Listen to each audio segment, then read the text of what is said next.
வணக்கங்க. எல்லோரும் எப்படி இருக்கீங்க? நல்லா இருக்கீங்கன்னு நினைக்கிறேன். நான் ஹேண்ட்மேட் பொருள் கொஞ்சம் ஆர்டர் பண்ணியிருந்தேன். ஒரு 3 பொருள் அது ரிசீவ் ஆகிருக்குங்க. வாங்க ஓப்பன் பண்ணி பார்க்கலாம்.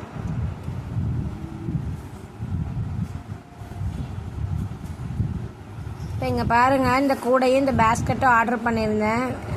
இதை நம்ம வெளியே எடுத்துடலாம்.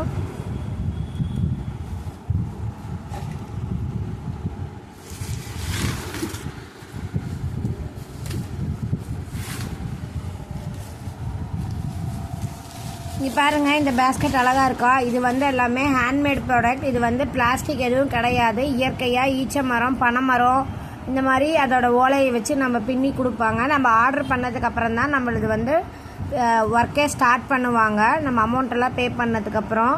அதே போல் இந்த குட்டி பேஸ்கெட் வாங்கியிருந்தோம். செட் ஆஃப் 3 வருது.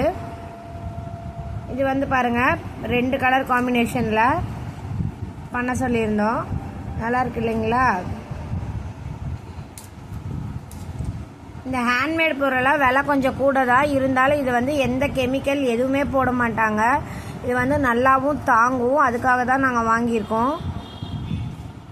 அப்புறம் ஒரு பாய் ஒன்று வாங்கியிருந்தோம். இந்த பாய் பார்த்திங்களா, இங்கே கீழே இருக்குது பார்த்திங்களா? இந்த சாக்கில் தான் இந்த பாய் வந்திருந்தது. பிரித்து காட்டுவாங்க.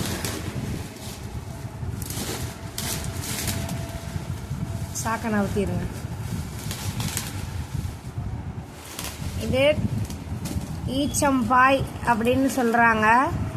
இந்த பாய் நான் எதுக்காக மெயினாக ஆர்டர் பண்ணேன்னா, நாங்கள் வெளியெல்லாம் கொஞ்சம் போகிறோம். இந்த தார்பாய் அதெல்லாம் யூஸ் பண்ணுறோம். வெளியே கொஞ்சம் எங்கேயாவது அவுட்டிங் போனோம்னா தார்பாய் கொண்டு போகிறோம். அது வெயிலுக்கு சூடாக இருக்குதுன்னு பிள்ளைங்களாம் ஃபீல் பண்ணுறாங்க. அதுக்காக இந்த மாதிரி வாங்கிட்டோம்னா நம்ம வெளியே போனாலும் சரி, வீட்லேயும் மொட்டை மாடியில் போய் நைட்டு சாப்பிட்றதா இருந்தாலும் நம்ம இந்த மாதிரி போட்டு உக்காந்துக்கலாம். அப்புறம் ஏதாவது காய வைக்கிற வத்தல் வடகமெல்லாம் போடுறனா கூட நம்ம துணியை வச்சு போகிறதுக்கு பதில் துணியை இதுக்கு மேலே லே பண்ணி நம்ம போட்டுக்கலாம் அப்படிங்கிற பர்பஸ்க்காக வாங்கியிருந்தோம். இந்த இயற்கை அப்படிங்கிற ஸ்மெல்லே காட்டுது. இது மோந்து பார்த்தோம்னா அவ்வளோ ஒரு ப்ளசண்ட்டான ஸ்மெல் வருது. எனக்கு பர்சனலாக இந்த பாயும் சரி, இந்த திங்ஸும் சரி ரொம்பவே பிடிச்சிருக்குது.